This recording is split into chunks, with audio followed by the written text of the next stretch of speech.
de la masacre del 2 de octubre en Tlatelolco se cortó de tajo las protestas y la organización, pero no fue el único ni el último golpe ejecutado contra los estudiantes.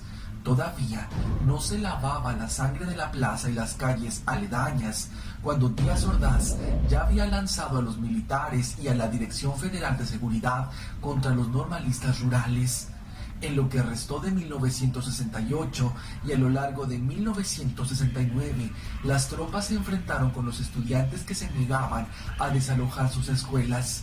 Desde entonces y hasta la fecha, la CIA es quien ha dirigido las operaciones contra partidos y movimientos de izquierda, en particular contra normalistas, para neutralizarlos e impedir que se conviertan en una alternativa de gobierno. De aquel 1968 en Tlatelolco al 2014 en Ayotzinapa, nada ha cambiado, los objetivos son los mismos y los perpetradores también.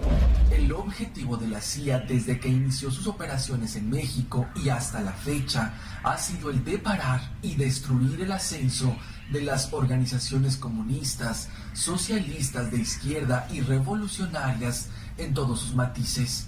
Asimismo, limitar y obstaculizar la influencia de los países socialistas hasta su desaparición. El trabajo de la CIA es desarrollado mediante el reclutamiento e infiltración de agentes dentro de las organizaciones. Las operaciones de acción política, propaganda y guerra psicológica dirigidas a crear divisiones y problemas para dificultar, dividir, debilitar o destruir a esas organizaciones mantienen agentes infiltrados en complicidad con el Estado en servicios de seguridad locales, y el mismo gobierno informa sobre los objetivos que considera deben ser reprimidos o eliminados. A finales de los 60 fueron reclutados por la CIA los presidentes Adolfo López Mateos, Gustavo Díaz Ordaz y Luis Echeverría. Fueron principales agentes al servicio de la inteligencia de Estados Unidos quienes tenían la consigna de cerrar todas las normales rurales. Desde aquella época echaron a andar los operativos, donde grupos de policías y soldados se disfrazaban de campesinos y se trasladaban a las afueras de los planteles. Ahí iniciaban las luchas campales por la disputa de las escuelas. Las tropas aguardaban para que, armadas, disolvieran las peleas y ocuparan las instalaciones. La agresión del 26 de septiembre del 2014 contra normalistas rurales en Iguala no fue la primera, ni será la última.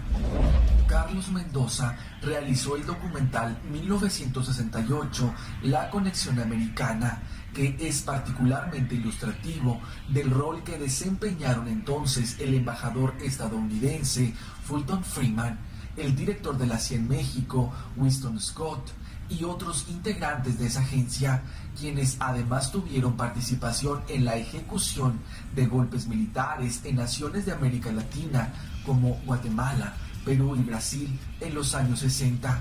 Las evidencias recogidas en la cinta destacan como punto de partida un artículo periodístico publicado en 1967 en la revista USA News, donde el editor advierte que en México se preparaba una nueva revolución de corte comunista, la cual sería apoyada por la URSS, China y Cuba. Con tal antecedente, el 18 de mayo de 1968, el director del FBI, Edgar Hoover, declaró que grupos comunistas estaban preparando actos subversivos. Así, desde el inicio del conflicto estudiantil, tanto el gobierno mexicano como el estadounidense alimentaron en los medios de comunicación de la época la falsa idea que detrás de las protestas estaban agentes del comunismo internacional con sus aliados mexicanos. 4 días antes de la masacre de Tlatelolco, el jefe de la CIA, Richard Helms, estuvo en México, quien le dijo al entonces secretario de la Defensa Nacional que contaba con todo el apoyo del Departamento de Estado de su país para que declarara un estado de sitio la madrugada del 3 de octubre de 1968. Los militares que intervinieron fueron identificados no solo como creadores de grupos de choque, también se les ubicó como piezas importantes en actos de provocación contra los estudiantes antes de la noche de Tlatelolco y particularmente en la represión del 2 de octubre de 1968. Las prácticas impuestas por la CIA desde los 60 continúan vigentes. Cada 5 días desaparecen forzadamente 8 personas en México. Además, a diario son levantados más de 5 individuos de quienes no se vuelve a saber. El drama actual contrasta con los desaparecidos políticos de la Guerra Sucia, 7 por cada 50 días. Los actuales crímenes de lesa humanidad son 962.9% más que los cometidos en el periodo de 1962 a 1987.